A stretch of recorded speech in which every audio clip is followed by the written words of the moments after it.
Which is by Neil Leach, a paper entitled Escape to Berlin.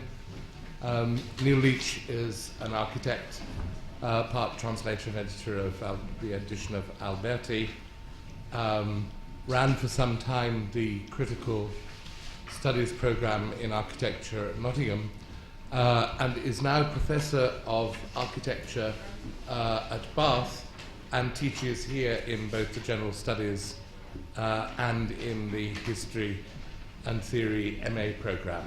I'd like to welcome Neil Leach.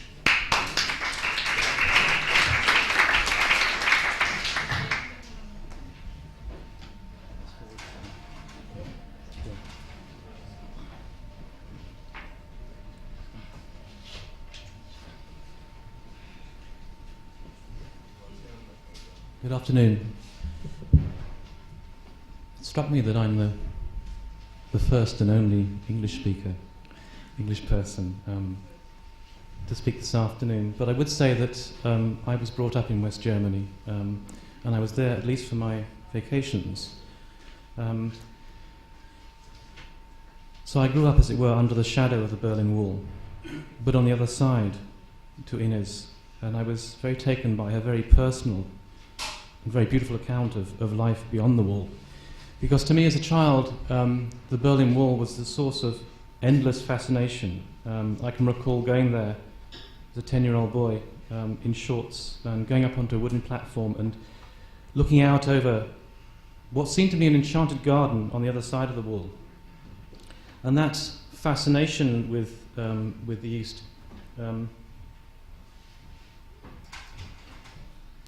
and with the wall itself, led in 1995 to a conference I organised called Beyond the Wall in Bucharest, Romania, in which Frederick Jameson, Daniel Libeskind, Andrew Benjamin, Renata Selexel, and various other architects and thinkers, thinkers of arts and architecture took place. And that led to a publication, Architecture and Revolution, which in a sense is going to sort of form the basis of what I want to talk about today, sort of afterthoughts on architecture and revolution. That put alongside my more contemporary interests, more recent interests in contemporary cultural questions. My concerns are to look at architectural form and to take into account the consciousness by which we know those forms. And so to that end, I welcome works such as Andreas Huyssen's Twilight Memories, where he focuses on the problems of amnesia and the ways in which we remember architectural forms. And in a sense, my presentation today is sort of addressed to Andreas Huyssen's very rich and wonderful work, but questioning maybe whether it needs to be updated and revised in a certain way. Ultimately, Andreas Huyssen still sort of clings to some distinction between remembering and forgetting. He is dismissive of Baudrillard and his world of simulation, saying that it is a form of simulation itself.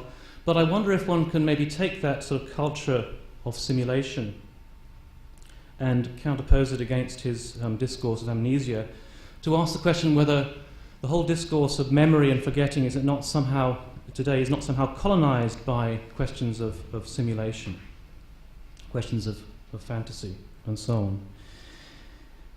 It is as though, and Marc Auger, I think, very articulately discusses this question of kind of the role of the fictional in contemporary culture in his book War of Dreams, where he comments that that so much has our life today been colonized by the fictional, that somehow everyday life has itself been fictionalized in a certain way.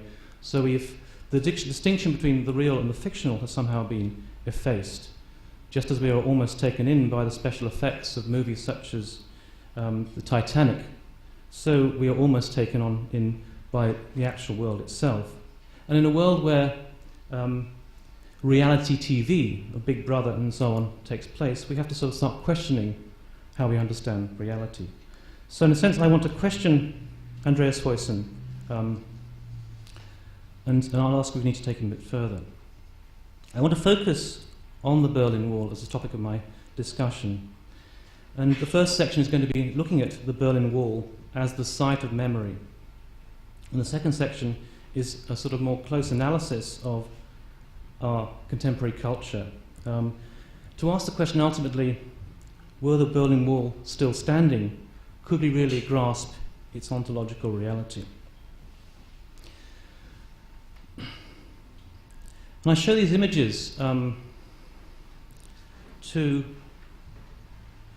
think about the connection between architecture and its memory. If, as Walter Benjamin said, to live is to leave traces, how are we to eradicate the traces of evil?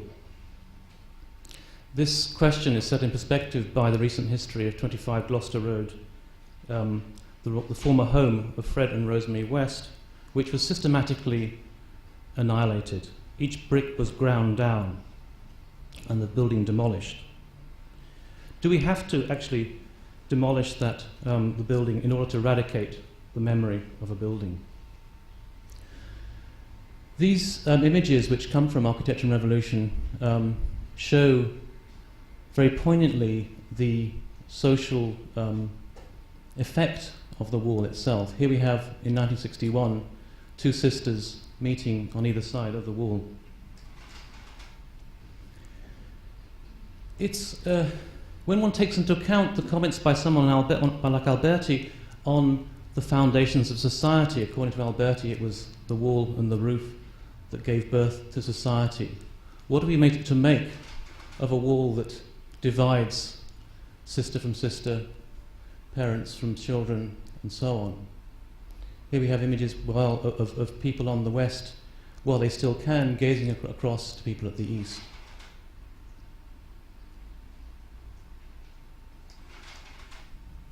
And here, a newly married couple, the bride gazing through binoculars at her parents and relatives in the east. And the image of Peter Fechter, who was shot trying to escape and then famously photographed being carried away from the wall. The sinister nature of the wall itself and its effects on society are somehow brought out by the relative innocence of the materials first used to brick up the openings in the buildings around the wall.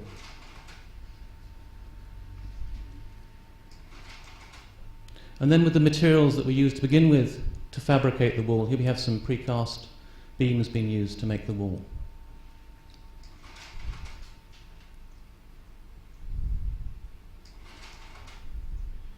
And here we have a very macabre illustration of the vocabulary of the wall itself. Section H, the second ploughed strip, somehow in a rather cruel way evoking the historical discussion about the way that in ancient Rome a wall was founded, according to Plutarch, by Romulus for Rome by digging a ploughed furrow around that wall as a sacred furrow of the wall. And somehow this sort of twisted inversion of that ploughed strip into the very paraphernalia of death, of the death strip.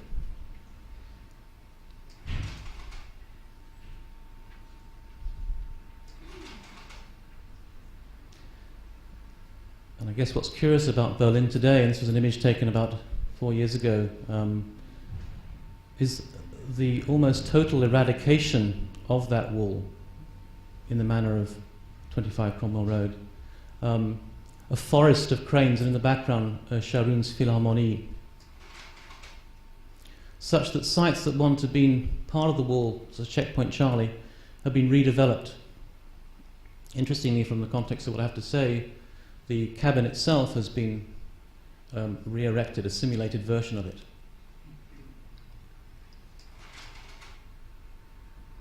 And if you want a snapshot of the 20th century history of Berlin, we might perhaps look at this image of Potsdamer Platz between the wars, when it was the thriving heart of Berlin. Potsdamer Platz, while the wall was still there. And this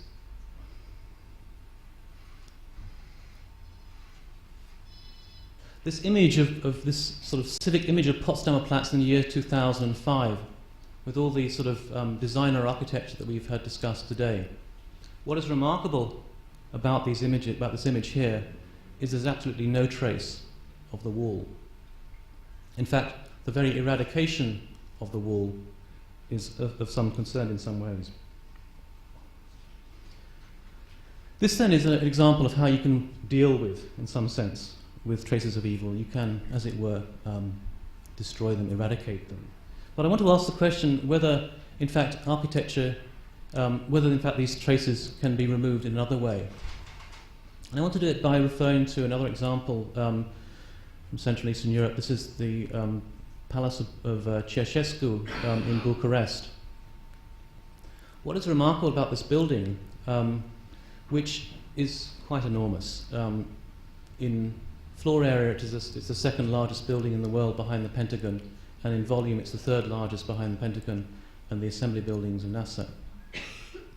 What is remarkable about this building, which effectively crippled the Romanian economy at a time when the country was very poor, and was built by a despised dictator who was eventually toppled in December 1989, tried and summarily executed, is that this building, which one would imagine would be the everlasting site of a memory of the evils of Ceausescu's regime, has somehow been reappropriated. By 1995, the Romanian footballer George Hagi, who at the time was probably the ultimate popular icon in Romania, had rented out the building for his wedding reception. It is now the House of the Parliament, and the area along this boulevard, this 4-kilometre-long boulevard, has become the most sort of popular area, the highest value of real estate in the whole city.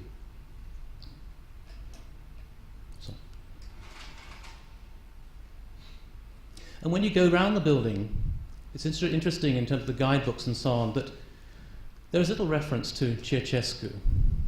This building is described in a way which almost seeks to re-evoke the great past of Romania before the war, before communism. It's described in terms of the wonderful, the way to put it, wonderful architecture, the wonderful materials, and the wonderful craftsmanship of the Romanian workmen. And it's almost as though there's been a repression of memory about the Ceausescu years, and a convenient forgetting of those years, and a recalling back to a memory of a greater Romania, in which this building has somehow been reappropriated of a symbol of a greater Romania to come. One can perhaps look at this repression of memory in terms of what Freud describes as screen memories in the context of childhood memories. When there is an event that is too traumatic to endure, the mind presents a substitute memory, a decoy memory that becomes, as it were, a screen to that original memory, a happy memory that reinterprets the past. Somehow this becomes a screen onto which is projected some image of a new Romania. Equally, perhaps one might sort of see it in terms of some strategic reappropriation of the past, a bit like the way in which in 1945 Russian troops hoisted their flag above the Reichstag as a strategic reappropriation of an enemy stronghold.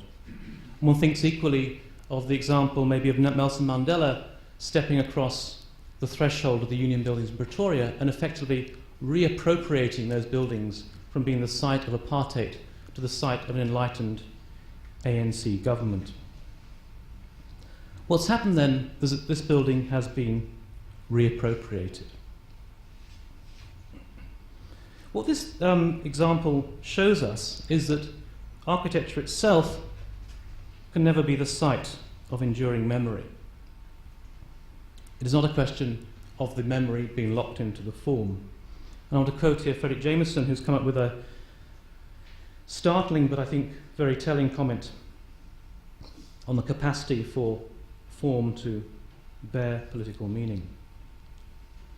I've come to think that no work of art or culture can set out to be political once and for all, no matter how ostentatiously It labels itself as such.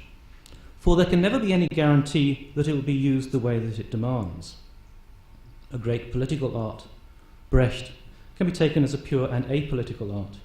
Art that seems to want to be merely aesthetic and decorative can be rewritten as political with energetic interpretation. The political rewriting or appropriation, then, the political use, must be allegorical. You have to know that this is what it is supposed to be or mean. In itself, it is inert. Meaning, then, is, as it were, projected onto the building in a manner that's reminiscent of Krzysztof Wojcicki's very poignant projections of images, of content-laden images onto buildings. The question, then, this example raises is a question about the Berlin Wall, ultimately. If the Berlin Wall were still standing, there is no guarantee that the memory of its past would remain. Indeed, if the Berlin Wall was still standing, it obviously would have a different meaning, in that if we are to adopt a quasi-Wittgensteinian notion of meaning as being derived from its use, then once the Berlin Wall is not acting as a wall, it must have inherently a different form of use.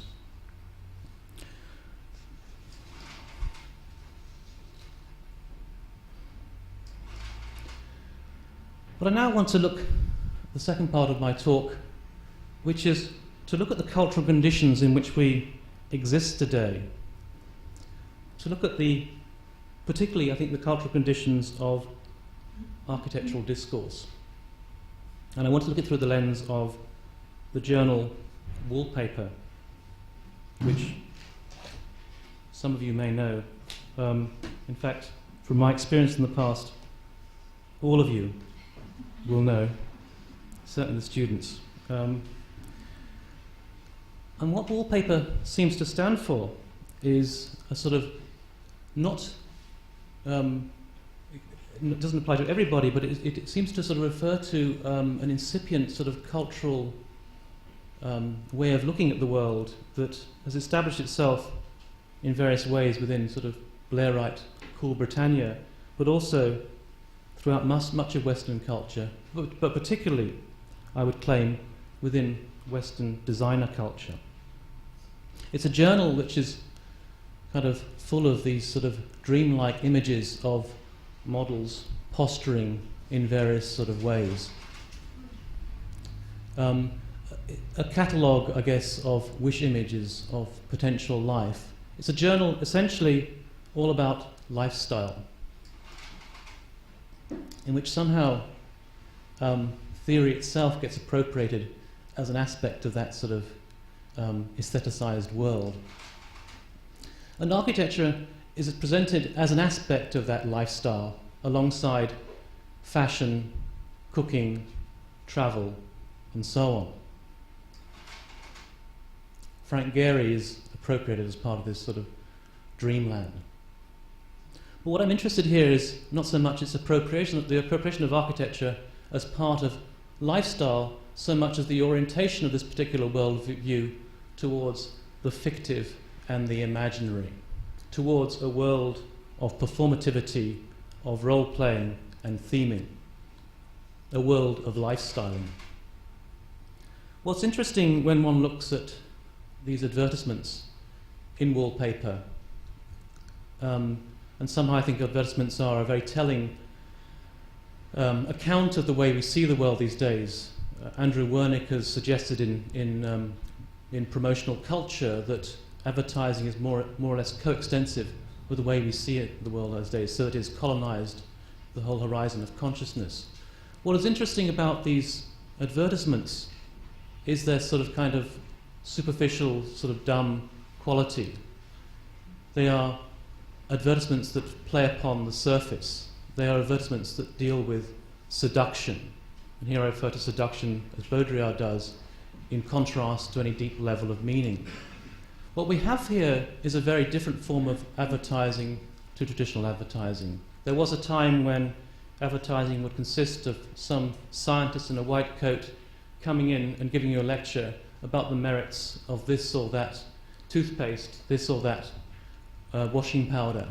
Now advertisements have simply one label: Bally, Diesel, Armani, and so on.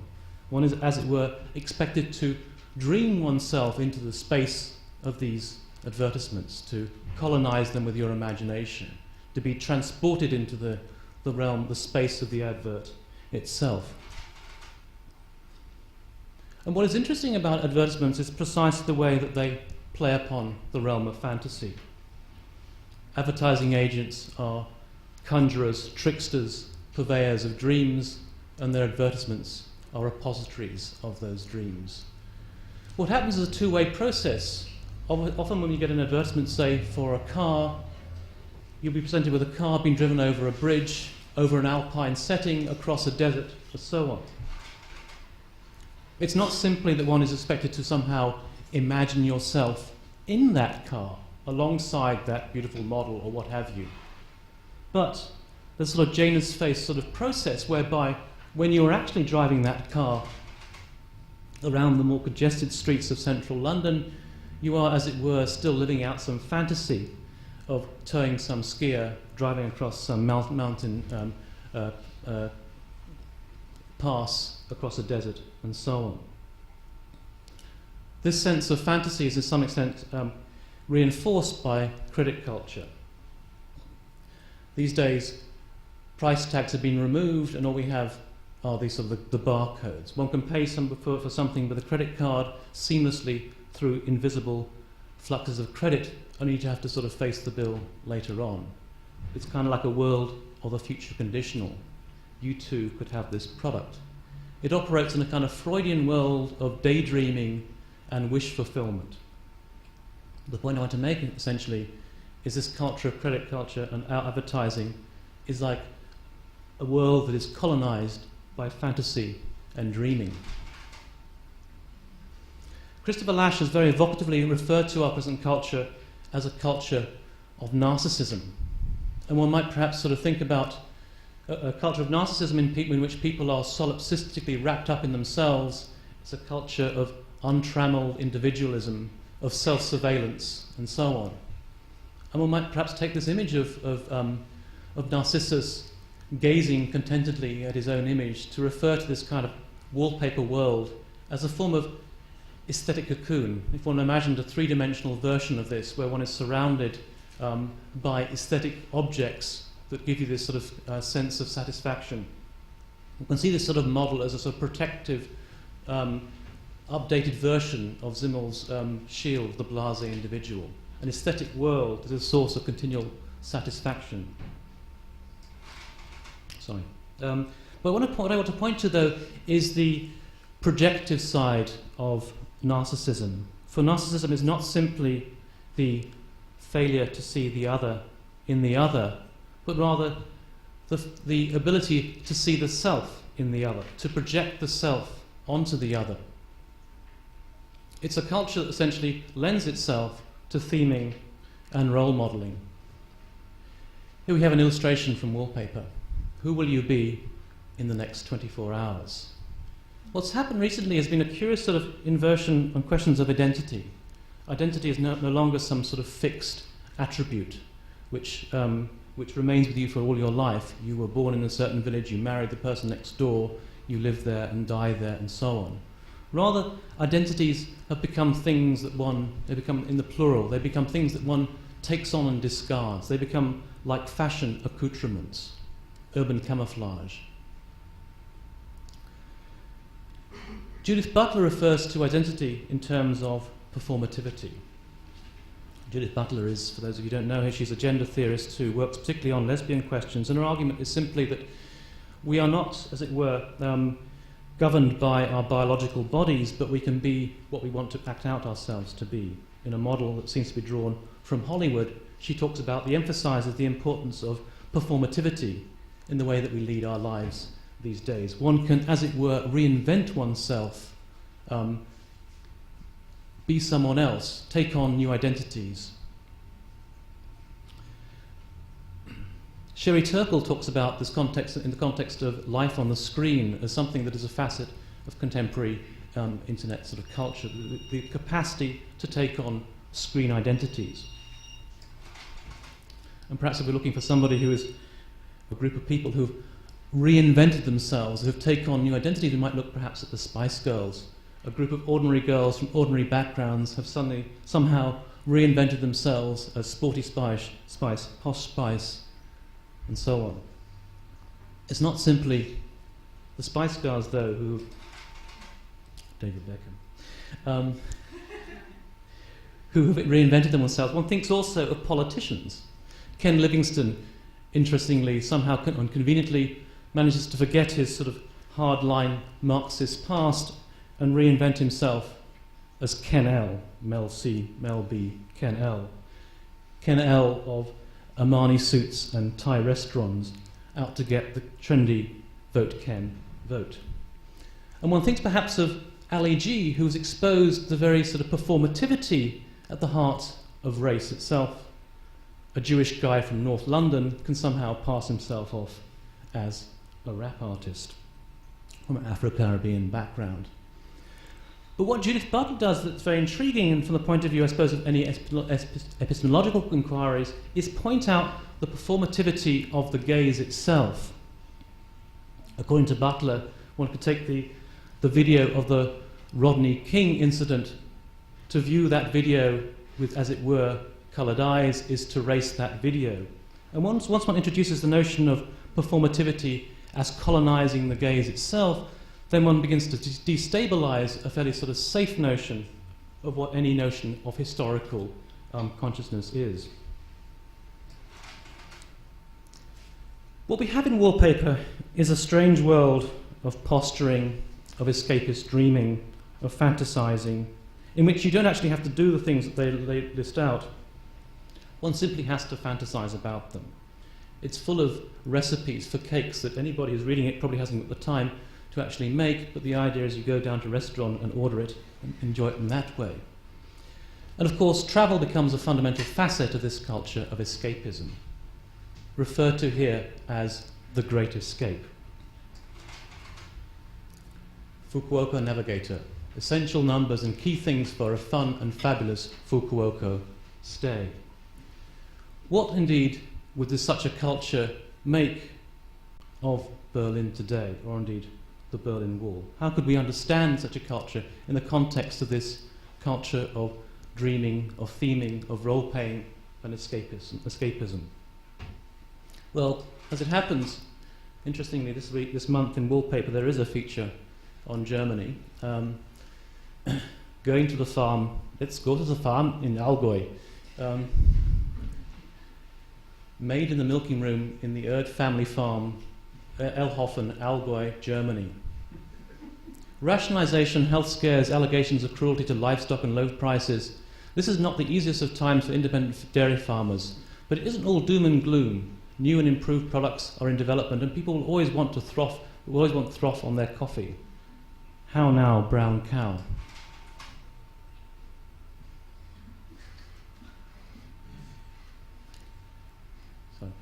To capture the industry at its most wholesome, Wallpaper dispatches its food industry team high into the hills of the Allgäu, Germany. I think what's interesting is you take a close look at some of the designer clothes that they're wearing. £500 lederhosen and so on. Leading to the market above Oberstaufen. Old school techniques at Birkhoff, the Lau family farm in Ellhofen. Behind the barn at the Wipper family farm, Mittelhofen, Allgäu, Germany. Emmental quality control, and so on. I think you get the picture. But what interests me about the present edition of Wallpaper is not this, obviously, example of kind of wallpaper models dispatched for a weekend in the Allgäu. And one can imagine maybe that clearly the Allgäu would make the perfect weekend for your sort of advertising executives. They could sort of go there and do these things and then escape back to London on a Monday. But what I find, milk is good for Sie. Tyler Brûlé is Canadian, so maybe he can be excused for getting his German wrong. What I find interesting about this particular issue is not this particular feature on Germany, but rather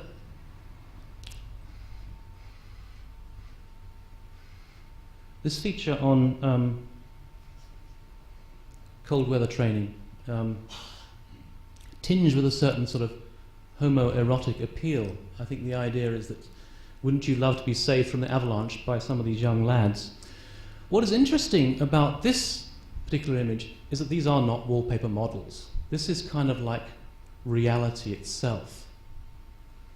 It's reality itself, and one thinks here of the context of reality TV, where somehow, to go back to this model of Mauger's fictionalization, the real, or whatever we take from the real, has somehow been fictionalized in a certain sort of way.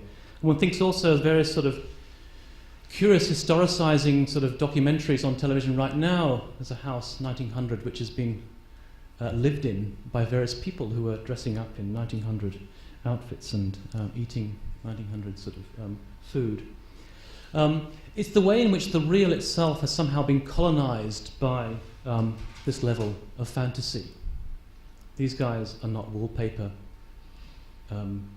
models, they are the US Marine, the French captain, the Turkish commander, and so on. In such a context, we have to ask, what would somebody make of the Berlin Wall today? And here we have, I think, probably a real East German guard with his camera from before 1989. My concern really is to try and sort of destabilize this very neat opposition that Andreas Huyssen still seems to cling to between memory and amnesia, between recalling and forgetting, to try and insert into something in there something of the fictionalization of which Marc Auger speaks. What I think we should be talking about now is rather different modalities of forgetting and different modalities of remembering.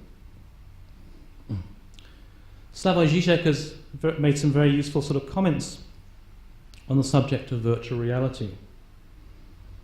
There is nothing, he says, which is not filtered through our imagination. What virtual reality reveals is not necessarily the virtuality of virtual reality, but rather the virtualization of reality itself that has always existed. And the lesson, it seems to me, about hyperreality is that what it reveals is not the hyperreality of some imaginary world, but rather the imaginary within the real that has always existed. And of course, psychoanalysis has said much in that sort of vein. What I want to suggest, though, is that imaginary world has itself been so colonized by the world of the fictional that we enter into what might be described as a fourth order of simulacra. To go back to Andreas Huyssen, whose work stems from the Frankfurt School, it is perhaps by thinking about Walter Benjamin's notion of mimesis as the process of adoption, of adaptation to the outside world, whereby you take on board aspects of the world and absorb them within yourself, that you might begin to see that within this world of wallpaper culture, this fictionalized world in which we've been so saturated, as it were, by Hollywood, that whole world is beginning to sort of be absorbed and to colonize the way that we look at the world itself. I want then to finish with that comment. If we were to escape to Berlin, with an asterisk, could we ever engage with the reality of the Berlin Wall itself? Thank you.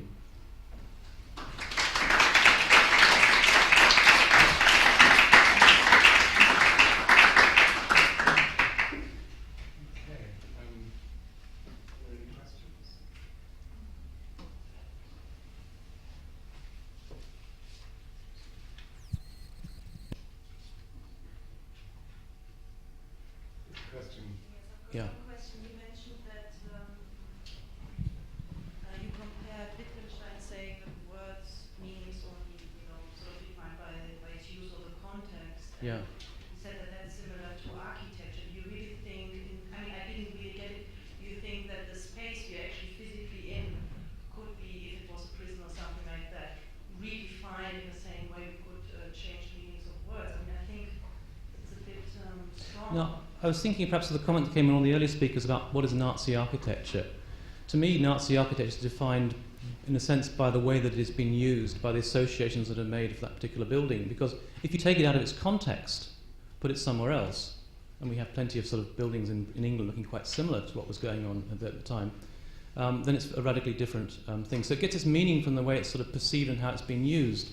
And as it is maybe progressively reused for a different purpose, someone thinks perhaps of the 1936 stadium in Berlin that was built for the Nazi Olympics, as it's been progressively reused for something else as the site of the local Berlin football team, and then it begins to sort of take on different sort of meanings. So I just want to try and emphasize the question of context and the sort of cultural sort of the way in which something is perceived and used as the way it ultimately gets its sort of meaning. I mean, what would a Martian make of such buildings? They don't know the context in which they come. I mean, I suppose it's trying to sort of get to that sort of position where Frederick Jameson sort of says that kind of building architecture is inert from that point of view. Now, it's not to say it never doesn't have any meaning, because it precisely does have a meaning, but it gets its meaning from its context and the way it's being perceived in a certain way. But don't you think, I mean, would you say then that all aspects in architecture are defined by the use? Because, I mean, there are certain aspects, I mean, physics, when you are in the stadium in Berlin, for example, there are aspects which are, well, which I might find scary, but then you can say, okay, it's because I know about its history. Yeah. I mean, what I have problems, I totally agree with the context, and that one can redefine spaces probably as much, or not quite as much as words, I would say. But then what you're saying seems to mean that there is no aspect within architecture or spatial descriptions which actually defines a certain kind of political background or sort of psychological feeling you might develop within a space. Yeah, no, I mean, I think certainly certain buildings, I mean, you can talk about sort of size and order and colour and hardness and whatever, and certain buildings would obviously lend themselves to certain political activities. And I think there is a whole question there about how I think maybe a sort of gendered space and so on, how one understands that in a certain sort of way.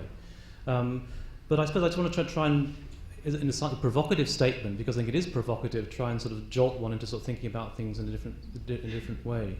I mean, I suppose, I would think, or you want to maybe think about in a sort of Foucauldian framework of the kind of activities that are allowed by a certain sort of space. And Foucault's got some interesting comments to make on that on the subject of the panopticon and his revised sort of comments on that and how they may or may not facilitate certain activities. But I think I would want to emphasize the sort of cultural sort of context of something.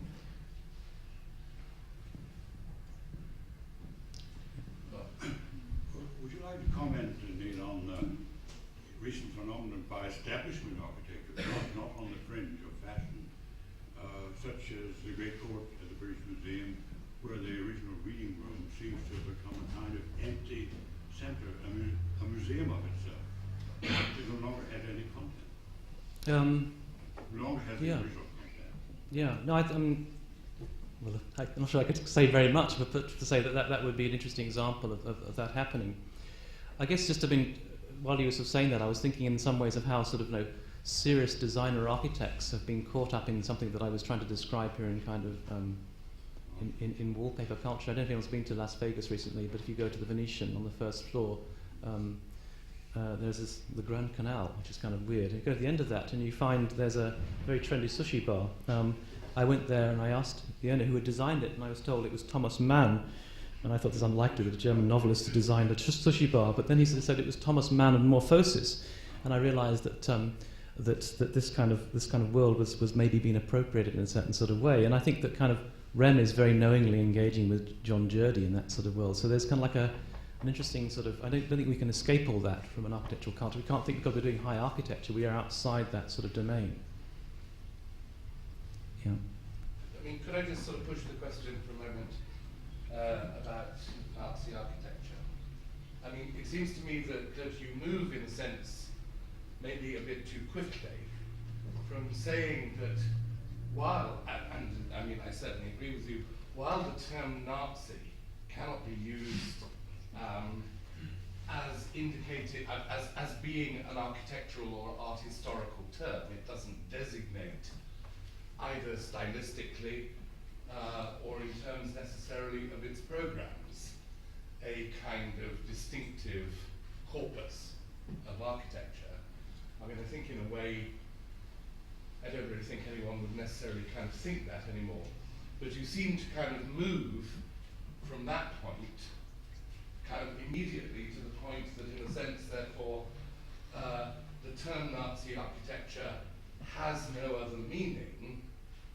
being essentially buildings which were used by the Nazi Party or something. I mean, that is to say that it's an entirely kind of secondary issue, simply about, use and employment. So that Nazi architecture simply is the inventory of those buildings and sites which were used by the Nazis. Now, it seems to me that the problem is that there is something between the two which might be quite difficult to kind of specify, but which nonetheless doesn't reduce the term perhaps Nazi architecture, or maybe Nazi space would be a kind of better term. It doesn't necessarily reduce it to the second. One might think to kind of specify it in various ways. One would obviously be those buildings and spaces which were designated by the Nazis as expressive. I mean, as being kind of functional or symbolic to the practice of National Socialism. It's not just a question of saying, well, we might as well hold a rally here. It's saying, as it were, that the space, the site, or the building which will best express that will be this. Now, in that sense, obviously, the definition of Nazi architecture is never going to have an essential architectural or stylistic definition, but nonetheless there is a kind of complex discursive relationship between Nazism and space, which is certainly conventional. It doesn't express some kind of inner essence, but the fact that, as it were, you might even say that the relationship between Nazi and space is conventional, it might even be arbitrary, but once it's been made, a bit like the linguistic signifier, it ceases to be arbitrary. It's there. It becomes a kind of cultural fact. And in that sense, one can speak about Nazi architecture, in a way which is a facet of Nazi culture, without, as it were, requiring that you be able to define it in art historical or architectural terms. It might be problematic to do it, but that actually is part of the problem of interpreting it as being Nazi. I take the point, but I suppose I wondered if one asked the question what architecture would best express a certain Nazi agenda. What then becomes problematic is that if one finds certain forms of architecture that, say, the University of London have taken to say what architect might best express a Senate House, and it looks similar to that. I suppose there are various sort of nuances that need to be taken on board, but I suppose my main position to take is to try and, I'm sort of very cautious of a sort of architectural position that tends to collapse aesthetic questions into political ones by using political terms such as revolutionary or totalitarian to refer to aesthetic qualities, and I want to try and sort of step outside that and try and think it more in terms of the actual, the real meaning of politics, which I take to be sort of something that I see coming out in praxis rather than aesthetic concerns. Well, just to push you, it seems to me that the obvious case here is not so much to be talking about Berlin and Speer, but the space in the organisation of Auschwitz. Now, there is nothing kind of Nazi in that sense about a certain kind of collection of huts and whatever, but in a kind of certain disposition with a certain use, it would seem to me legitimate to kind of refer to that as, Nazi architecture. Indeed, in such a way that perhaps no one would wish to own the architecture in that way, except the Nazis. Well, yes, and I see this. But you do emphasise use there. And I just wonder. For example, the notion of. Sorry. I really don't. There is something more about. Here, the term use seems so lame to describe the reality of Auschwitz, I mean, it is no more a use than it is a crime, than it is a symbolic space. I mean, it can be all these things. What I'm saying is, however much the editors of Wallpaper kind of might try, I find it rather difficult to sort of think of sort of how you reuse Auschwitz as a sort of, I don't know, cheap holiday camp or something. I just wondered to what extent that those dependent upon memories of what it's been used for. I suppose one would counterpose towards that the notion that maybe the grid might be used to lay out Auschwitz, but equally the grid was used to lay out various American cities, with the idea that maybe that might enhance some democratic process by a sort of non-hierarchical organisation. But then you fall into the Heideggerian problem that you say, look, it's not actually the Nazis that were at fault, it's the grid. No, I didn't see that. Culture has been subject to the grid, and it gave you, first of all, Manhattan, and then later on gave you Auschwitz, which is precisely Heidegger's argument, in a sense, in the paper on the question of technology. I'm not arguing that. I'm just saying that's the other side of it. But no, I accept that these are problematic sort of issues, and I think I've long tussled with Frederick Jameson's comment, which maybe was taken out of context, but I think is a very provocative and difficult one, but at the same time I think one that sort of causes one to reflect upon sort of traditional understandings of how form is somehow been ascribed with meaning. Well, I'd just like to comment on that. I'm thinking of one kind of positive example, which is a description, rather an imaginative description, by Sandy Wilson of the visitor to the Reichskanzlei, where the visitor is clearly intimidated by the sequence of spaces that he's led through until he faces the official. By the time he gets there, he's limped. And that's certainly an architecture of intimidation adopted